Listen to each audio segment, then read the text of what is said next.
السلام عليكم ورحمة الله وبركاته إن الحمد لله نحمده ونستعينه ونستغفره ونعوذ بالله من شرور أنفسنا ومن سيئات أعمالنا من يهده الله فلا مضل له ومن يضلل فلا هادي له وأشهد أن لا إله إلا الله وحده لا شريك له وأشهد أن محمدا عبده ورسوله أما بعد அன்பிற்குரிய சகோதரர்களே, ஒரு சமகால நிகழ்வு தொடர்பான சில தெளிவுகளை மக்களுக்கு குறிப்பிட வேண்டும் என்று நினைக்கின்றேன். அதாவது, இந்த வெசாக் தினம் நம்முடைய நாட்டினுடைய நாட்காட்டின் அடிப்படையிலே மே மாதம் 1ஆம் தேதி வருகிறது. ஆனால் பௌத்த பீடங்களின் தலைவர்களால், மகாநாயக்க தேரர்களால் அதை இந்த மாதத்திலே 30ஆம் தேதி பொசொன் போயா தினம் அன்று வெசாக் போயா தினத்தை அமைத்து கொள்ள வேண்டும் என்று ஒரு கோரிக்கையை அரசாங்கத்திடம் முன்வைத்த காரணத்தினால் இலங்கை அரசாங்கத்தினால் வெசாக் தினத்தை இந்த வருடம் மே மாதத்தில் 30ஆம் திகதிக்கு தள்ளி வைத்திருக்கிறார்கள். அந்த மாற்றத்தை அவர்கள் ஒரு கெசட்டின் ஊடாக அறிவித்தும் இருக்கிறார்கள். 21 ஏப்ரல் 2026ஆம் திகதி வர்த்தமானி அறிவிப்பு எண் 2485 கீழ் 14 என்ற எண்ணின் கீழ் ஒரு வர்த்தமானியை அறிவித்து அரசாங்கத்தினுடைய அமைச்சரவை தீர்மானத்தின் அடிப்படையில் இந்த வெசாக் போயா தினத்தை மே மாதம் 30ஆம் திகதிக்கு மாற்றம் செய்வதாக பௌத்த மகாநாயக்க தேரர்களுடைய கோரிக்கை தான் இதற்கு காரணம் என்று சொல்லி அறிவிக்கப்பட்டிருக்கிறது. இந்த அடிப்படையில் மே மாதம் 26ஆம் திகதியிலிருந்து ஜூன் மாதம் 2ஆம் திகதி வரைக்கும் வெசாக் வாரம் என்று சொல்லி அந்த வெசாக் போயா தினத்தை கொண்டாடுவதற்கான பல தோரணைகள், அலங்காரங்கள், மக்களுடைய ஆன்மீக ரீதியான நடவடிக்கைகள் என்று பலவிதமான ஏற்பாடுகளை பௌத்த மதத்தை பின்பற்றக்கூடியவர்களால் மேற்கொள்ளக்கூடிய ஒரு வாரமாக அரசாங்கத்தினால் அறிவிப்பு செய்திருக்கிறார்கள். இது அவர்களுடைய மத ரீதியான கலாச்சாரமாக வரக்கூடிய ஒன்று. இப்போ என்ன பிரச்சனை என்று கேட்டால், முஸ்லீம்கள் இந்த வருடத்தில் மே மாதம் 28ஆம் திகதி நாட்காட்டில் இருக்கக்கூடிய திகதியின் பிரகாரம் 28ஆம் திகதி அல்லது பிறை தென்படக்கூடிய அடிப்படையில் இந்த நாட்களில் வித்தியாசங்கள் ஏற்படலாம். அது 29ஆம் திகதியாக கூட இருக்கலாம். இந்த வகையில் இந்த மாதம் ஈதுல் அல்ஹா அஜ்ஜு பெருநாள் தினத்தை 28 அல்லது 29ஆம் திகதி கொண்டாடக்கூடிய ஒரு சூழ்நிலையில் முஸ்லீம் சமூகம் இருக்கிறார்கள். இப்போ என்ன பிரச்சனை வருது? முஸ்லீம்கள் ஹஜ்ஜு கடமையை நிறைவேற்றுவதாக இருந்தால், அதிலும் குறிப்பாக அல் குர்ஆன்ல 22வது அத்தியாயத்தில் 34வது வசனத்தில் அல்லாஹ் தஆலா வலி குல்லி உம்மத்தின் ஜஅல்னா மன்சகன் லியذ்குரு ஸ்மல்லாஹி அலா மா ரஸககும் மின் பஹீமத்தில் அன்ஆம், சாதுவான கால்நடைகளை அவர்களுக்கு வழங்கியதற்காக அல்லாஹ்வின் பெயரை நினைப்பதற்கு ஒவ்வொரு சமுதாயத்திற்கும் ஒரு வழிபாடு முறையை நாம் ஏற்பாடு செய்திருக்கிறோம் என்று அல்லாஹ் சொல்லி ஃபஇலாவுக்கும் இலாஉம் வாஹிதுன் ஃபலஹு அஸ்லிமு வபஸ்ஸிரில் முஹ்பிதீன், உங்கள் இறைவன் ஒரே இறைவன் தான், அவனுக்கே கட்டுப்படுங்கள், பணிந்தோருக்கு நற்செய்தி சொல்லுங்கள் என்று ஒரு குர்ஆன் வசனத்தில் மன்சக்கனாக ஒரு வழிபாடு முறையை ஒவ்வொரு சமுதாயத்துக்கும் அல்லாஹ் ஏற்படுத்தினதா சொல்கிறான். இப்போ இந்த சமுதாயத்துக்கு ஏற்படுத்தப்பட்ட ஒரு மிக முக்கியமான வழிபாடு முறையை பற்றி அதே அத்தியாயத்தில் 22வது அத்தியாயம் 36வது வசனத்தில் அல்லாஹ் சொல்கிறான், வல் புத்ன ஜஅல்நாஹா லகும் மின் ஸாயிரில்லாஹ், பலியிடும் ஒட்டகங்களை உங்களுக்காக அல்லாஹ்வின் மார்க்க சின்னத்தில் ஒன்றாக நாம் ஆக்கியிருக்கிறோம். ஃபதுகுரு ஸ்மல்லாஹி அலைஹா சவாஃப, அவற்றை நீங்கள் நிறுத்தி வைக்கப்பட்ட நிலையில் அதன் மீது அல்லாஹ்வின் பெயரை சொல்லி அருங்கள்.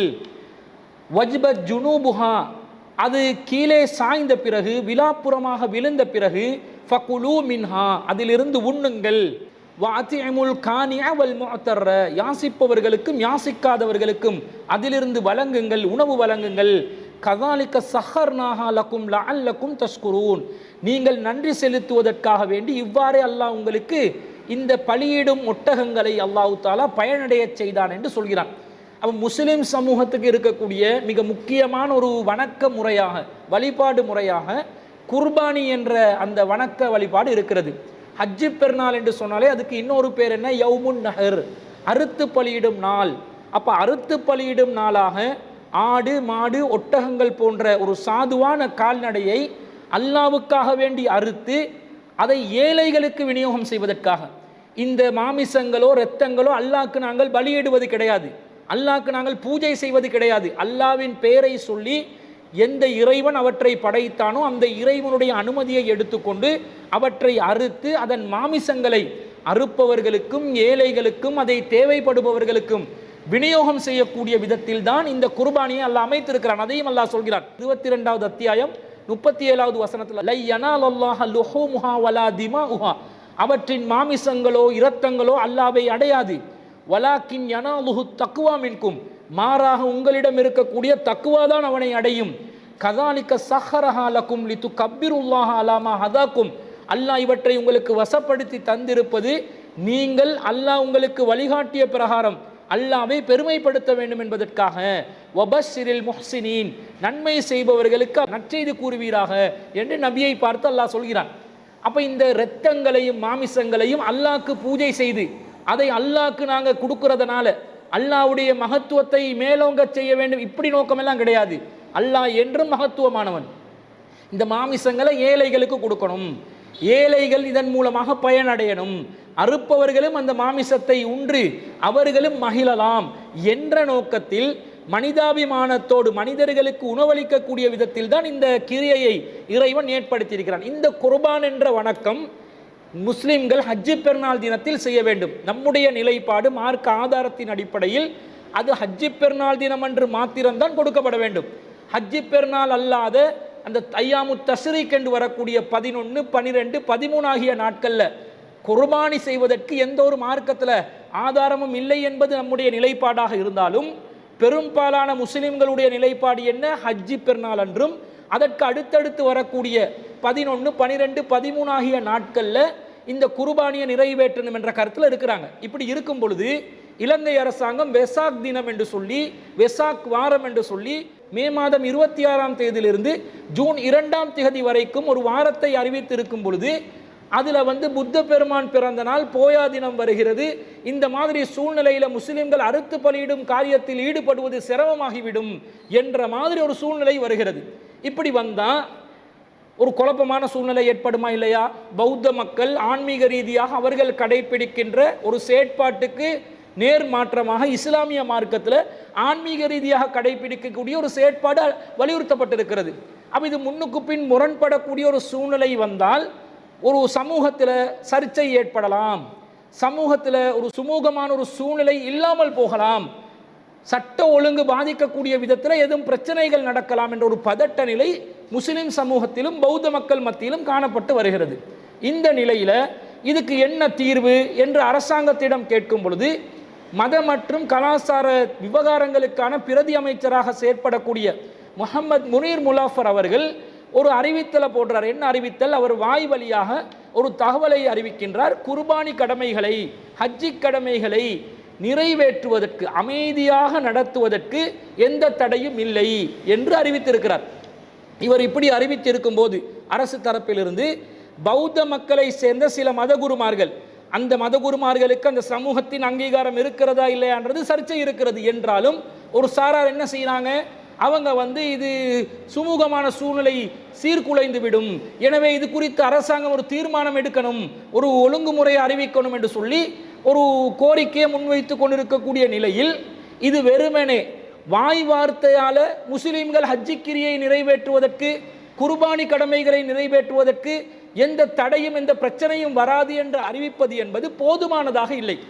நம்முடைய கோரிக்கை என்னென்று சொன்னால், ஒரு வர்த்தமானி மூலமாக மே மாதம் 1ஆம் தேதி வந்த வெசாக் தினத்தை எப்படி 30ஆம் தேதி மாற்றினீர்களோ, வளமையாக வரக்கூடிய விதத்தில் அவர்களுடைய அந்த அனுஷ்டானங்களை நிறைவேற்றக்கூடிய விதத்தில் வந்திருந்தால் எந்த குழப்பமும் வந்திருக்காது. இயல்பாக வந்த வெசாக் தினம் போயா தினத்தை அரசாங்கமாக மாற்றிய காரணத்தினால் மகாநாயக்க தேரர்களுடைய கோரிக்கைகள் என்றதிலையும் சில சர்ச்சைகள் இருக்கிறது. ஒரு சில மதகுருமார்கள், பிக்குமார்கள் இது நாங்கள் கேட்கவே இல்லையே, இப்படி சொல்லவே இல்லையே என்ற மாதிரி சில சர்ச்சைகளை கிளப்புகிறார்கள். அது தனி விஷயம், அது அவர்களுக்குரியது. இப்படி இயல்பாக இயற்கையாக வந்த அந்த தினத்தை மாற்றி அமைத்து வேறொரு தினத்துக்கு போட்டதனால ஒரு சர்ச்சை வருகிறது. வளமையாக இந்த குர்பானியும் இந்த போயா தினங்களும் எப்படி வரும்? போயா தினங்கள் பொதுவாக பிறை 14, பிறை 15 போன்ற நாட்களில் தான் சேரும்.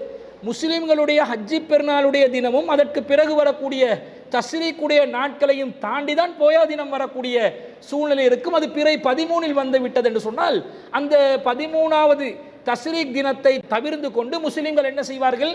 தங்களுடைய குர்பான் கடமையை நிறைவேற்றிக் கொள்வார்கள். இப்போ இவங்க செயற்கையாக இந்த தினத்தை மாற்றினதுனால மே மாதம் 28ஆம் தேதி ஹஜ்ஜி பெருநாள் வருவதாக இருந்தால் மே மாதம் 30ஆம் தேதி போயா தினம் என்று வருகிறது. அப்போ 29, 30 என்று வரும்பொழுது நம்முடைய கருத்து பிரகாரம் நமக்கு எந்த பிரச்சனையும் கிடையாது. நாம் அந்த ஒரு நாள் தினத்தில் அறுத்து பலியிடக்கூடிய காரியத்தை மேற்கொள்ளலாம். ஆனால் பிற சகோதரர்கள் என்ன பண்ணுவாங்க, தஸ்ரீக்குடைய நாட்கள் என்று வரும்பொழுது அடுத்தடுத்த நாட்களையும் குர்பான் செய்ய வேண்டிய ஒரு சூழ்நிலையில் இருப்பார்கள். அவர்களுடைய அந்த குர்பான் செயற்பாட்டுக்கு தடை விதிக்கக்கூடிய விதத்தில் இந்த அறிவிப்பு வரலாம். இன்னும் சொல்ல போனால் வெசாக் வாரம் என்று சொல்லி ஒரு முழு வாரத்தை அறிவித்திருக்கும் பொழுது அது நமக்கும் கூட பாதிப்பு ஏற்படுத்தக்கூடிய ஒரு சூழ்நிலை ஏற்படுத்தும் என்பது நிதர்சனமாக நமக்கு விளங்கக்கூடிய உண்மையாக இருக்கிறது. இப்படி இருக்கும்போது எந்த பிரச்சனையும் இல்லை, நீங்கள் அமைதியாக செய்யுங்கண்டா. நீங்கள் ஒரு வர்த்தமானி மூலம்தானே வெசாக் தினத்தை மாற்றினீர்கள். அதே போன்று ஒரு வர்த்தமானியை, அதிவிசேட வர்த்தமானி ஒன்றை அறிவித்து வெசாக் தினத்தில், வெசாக் வாரத்தில் முஸ்லிம்கள் ஹஜ்ஜி பெருநாள் தினத்தில் கொண்டாட்டங்களில் ஈடுபடுவது, குர்பானி கடமைகளை நிறைவேற்றுவது எந்த பிரச்சனையும் இல்லை என்று நேரடியாக அறிவிக்க வேண்டும், எழுத்தில் அறிவிக்க வேண்டும். குறைந்தபட்சம் புத்த சாசன அமைச்சினூடாக ஒரு சுற்று நிரூபணத்தை வெளியிட்டாவது. வெசாக் தினத்தை, வெசாக் வாரத்தை நாம் இவ்வாறு அறிவித்திருந்தாலும் அது முஸ்லிம்களுடைய மதக்கிரியைகளை தடை விதிக்கக்கூடிய விதத்தில், அதில் தலையிடக்கூடிய விதத்தில் அமையக்கூடாது. முஸ்லிம்கள் முறைப்படி அவர்கள் அனுமதிகளை பெற்றுக்கொண்டு அறுத்து பலியிடும் காரியங்களை நிறைவேற்றுவதற்கு இந்த வெசாக் வார அறிவிப்பு எந்த விதத்திலும் பாதிப்பை உண்டு பண்ணாது என்று சொல்லி ஒரு சுற்று நிரூபணமாவது குறைந்தபட்சம் வெளியிடணுமா இல்லையா? வெளியிட வேண்டும். அவ்வாறு வெளியிட்டால்தான் முஸ்லிம்கள் சுமூகமாக இந்த ஹஜ்ஜி பெருநாளை கொண்டாடக்கூடிய சூழ்நிலை ஏற்படும். அப்படி செய்யக்கூடிய அந்த பொறுப்பு தற்போது அரசாங்கமாக இருக்கக்கூடிய தேசிய மக்கள் சக்தி ஆட்சி என்ன செய்ய வேண்டும்? சரியான ஒரு அறிவித்தலை மக்கள் மத்தியிலே முன்னெடுக்க வேண்டும். அவர்கள் முன்னெடுப்பார்கள் என்ற நம்பிக்கை இருக்கிறது.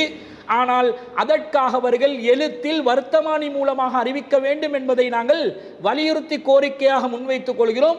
இது தொடர்பாக நம் சமூகத்தில் பலரும் பல கருத்துக்களை தெரிவித்து வருகிறார்கள்.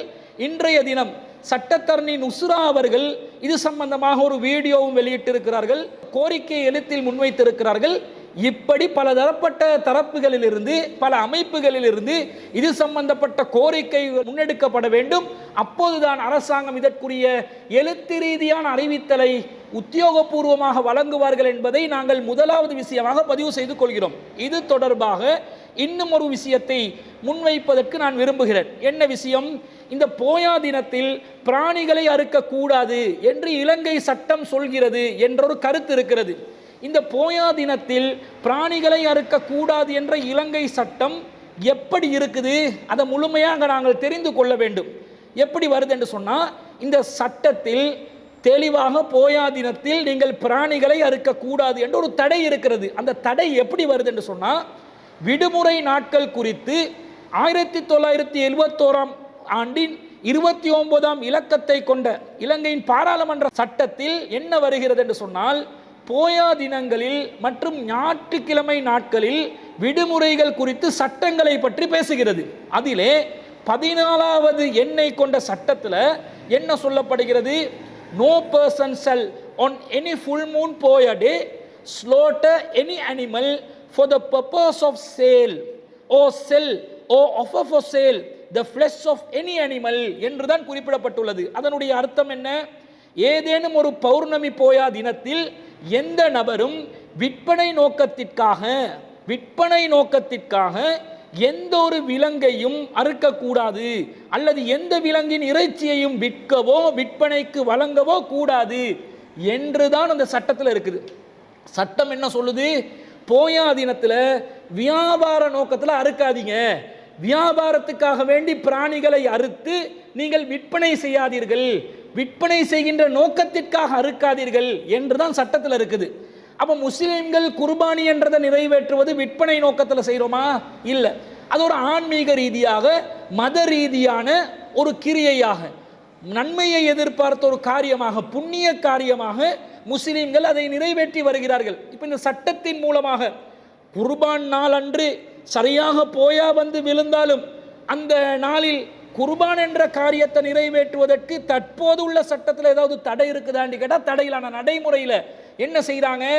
இது எந்த காரணத்தை கொண்டும் நீங்கள் அறுக்கவே கூடாது என்று சொல்லி ஒரு பிராக்டிஸை கொண்டு வர்றாங்க. அப்போ இது சம்பந்தமாகவும் இலங்கை அரசாங்கத்தில் சட்ட ரீதியான சரியான ஒரு விளக்கம் கொடுக்கப்பட வேண்டும். சட்டத்தில் ஒன்று இருக்குது, நடைமுறையில் ஒன்று இருக்குது, ஒரு முரண்பாடு தோற்றுவிக்கப்படுகிறது. அப்போ இது போன்ற சட்ட முரண்பாடு இருப்பதனால இதுக்கும் தெளிவுகள் வழங்கப்பட வேண்டும். முஸ்லிம்கள் குர்பானி என்ற காரியத்தை நிறைவேற்றுவது வணிக நோக்கத்திற்காக அல்ல, அது ஒரு புனித காரியமாக செய்கிறார்கள். அப்போ முஸ்லிம்களுடைய தரப்பிலிருந்து பார்க்கும் பொழுது குர்பானி என்பது மத ரீதியான ஒரு உரிமையா இல்லையா? இலங்கை அரசியல் சாசனத்தில் 14வது சரத்தில் தெளிவாக ஒருவர் தான் விரும்பும் மதம் சார்ந்த விஷயத்தை நம்புவதற்கும் அதை நடைமுறைப்படுத்துவதற்கும் தனிநபராகவோ கூட்டாகவோ சேர்ந்து அதை பகிரங்கப்படுத்துவதற்கும் இலங்கை அரசாங்கம் எந்த விதத்திலும் தடை விதிக்காது என்று சொல்லுதா இல்லையா?